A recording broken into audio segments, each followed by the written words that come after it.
वो कृष्णापुरम का अग्रहार था, वेदों के माहिर और पंडित रहने वाली एक जगह।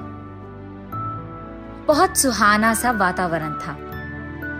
पवित्र गोदावरी नदी, हरे भरे खेतों से भरा एक गांव।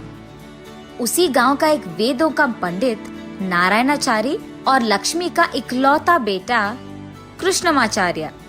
कृष्णमाचार्य भी वेदों में पंडित था। सारे वेदों का ज्ञान उनके कंठ पे था, लेकिन 30 साल होने के बावजूद वो ब्रह्मचारी था। कृष्णमाचार्य श्री कृष्ण भगवान का बहुत बड़ा भक्त था।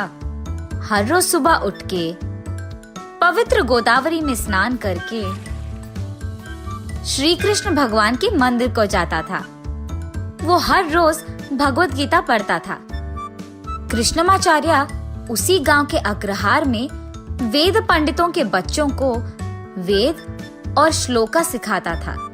उन सारे बच्चों का कृष्णमाचार्य ही गुरु था। कृष्णमाचार्य को सारे काम आते थे और वो इंसान भी बहुत नेक और अच्छा था, लेकिन उसे हमेशा इस बात का गम होता था कि उसकी शादी नहीं हुई है।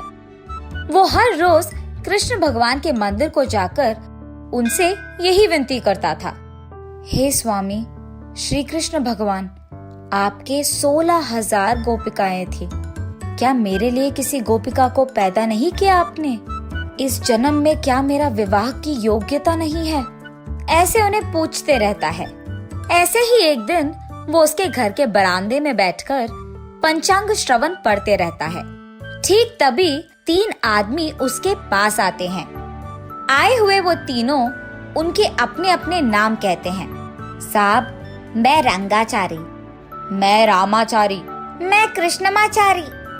ये तीनों कृष्णमाचारी से ऐसे पूछते हैं, गुरुजी, आप हम तीनों को आपके शिष्य बना दो ना। ऐसे विनती करते हैं। हम भी वेद पढ़ना चाहते हैं गुरुजी। इस गांव के सारे लोग सिर्फ आप ही को कहते हैं वेदों का पंडित, इसीलिए हमको आप ही से सीखकर आपकी तरह बनना है। हम आपके सारे कामों में मदद भी करेंगे।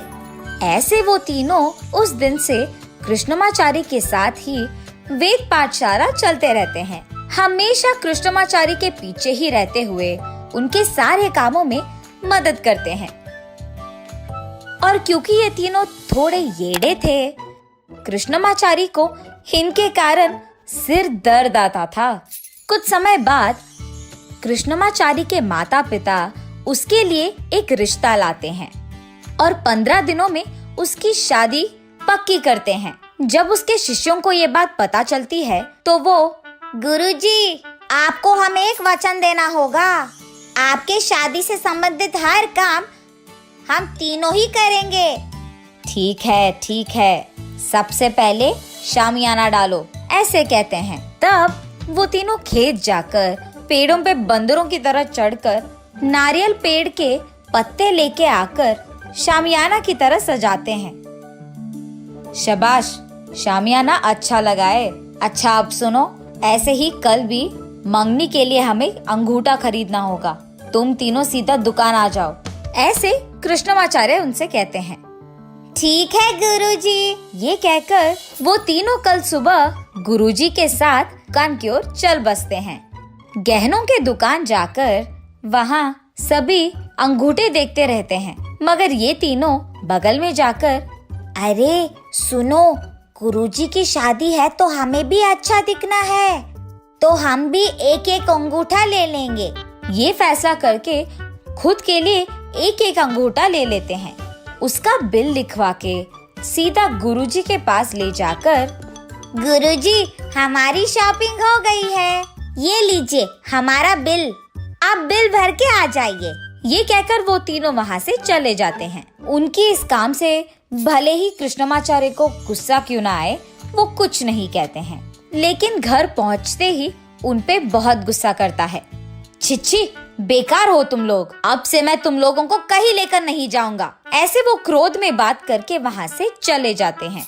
उसके बाद एक दिन कृष्णमाचार्य अपनी शादी की कार्ड प्रिंटिंग करवाने के लिए इन तीनों को भेजता है। तब वो तीनों जी गुरुजी कहकर कार्ड छपवाने जाते हैं।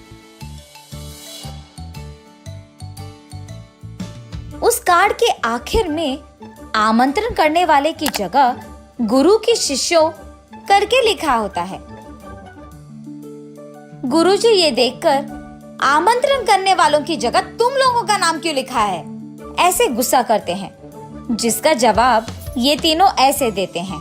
गुरुजी, आपके शादी के सारे काम हम ही कर रहे हैं ना।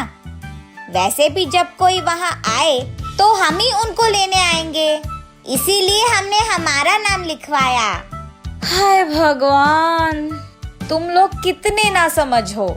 तुम लोगों को ये काम देने के लिए मुझे अपने आप को कोसना पड़ेगा। ये कहकर वो अंदर चले जाते हैं। अगले दिन कपड़े खरीदना था, इसीलिए इन तीनों को बिल्कुल ना आने के लिए कहता है गुरुजी। अरे गुरुजी तो ऐसे ही कहेंगे, कल हम अगर उनकी शादी में अच्छे नहीं दिखे तो कैसे, फिर वापस गुरुजी ही बुरा मानेंगे। वैसे भी हम ही तो सारी शादी की जिम्मेदारी ले रहे हैं। ऐसे वो अपने आप को समझाकर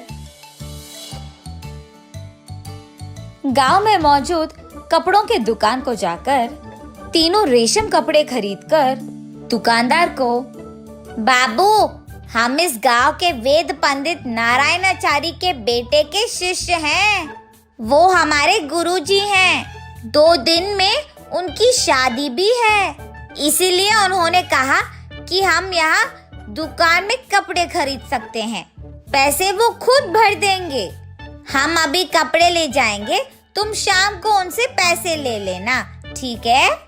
ये कहकर वो वहां से चले जाते हैं। जब तक कृष्णमाचार्य शहर से वापस लौटता है, वो दुकानदार उसके घर के बाहर इंतजार करते हुए दिखता है। क्या हुआ, आप ऐसे आए? उनके ऐसे पूछने पर, आपके शिष्य हमारे दुकान से कपड़े खरीद चुके साहब। उन्होंने कहा कि पैसे आप दे देंगे। उस दुकानदार और गुरुजी के बीच में हो रही बातें ये तीनों चुपचाप सुनते रहते हैं। उन तीनों को कोसते हुए कृष्णमाचार्य उस दुकानदार को पैसे देता है। दुकानदार के घर से बाहर जाते ही गुरुजी आ गए, ऐसे कहते हुए वो तीनों बाहर आते हैं। यही पड़े हो तुम लोग, त्रिमूर्ति की तरह तीनों के तीनों ही हो। त्रिमूर्ति तो इस दुनिया को बचाता है, तुम लोग तो मेरा नुकसान कर रहे हो। ना समझ बेकार लोग हो तुम। जब से तुम आए हो मैं सब कुछ खो ही रहा हूँ। गुरुजी के कोसने के बावजूद वो तीनों हाँ ठीक है गुरुजी, ऐसे हंसते हुए बात करते हैं। उसके बाद ये तीनों गुरुजी की शादी नामक एक बड़ा सा फ्लेक्सी लगाते हैं गांव में। कृष्णमाचार्य का नाम भूलकर वो फ्लेक्सी में गुरुजी वेड्स गुरुजी की पत्नी लिखवाते हैं। ये देख गांव के सारे लोग हंस पड़ते हैं। कल सुबह मेरी शादी है, इन तीनों का मैं क्या करूं? ऐसे निराश होता है। आखिरकार शादी का दिन आ ही जाता है। वो तीनों अच्छे से तैयार होकर शादी में हल्ला मचाते हैं। आए हुए अतिथियों का आदर सत्कार करते हैं। शादी धूमधाम से होती है। शादी के बाद पत्नी के साथ घर आए हुए गुरुजी से ये तीनों दरवाजे पे उनको रोक के पूछते हैं, गुरुजी, वैसे आपने शादी क्यों किया? ऐसे पूछते हैं। ये सुनकर कृष्णमाचार्य अपने आप को कोसता है और कृष्णमाचार्य को देख सारा गांव हंस पड़ता है। शुभ।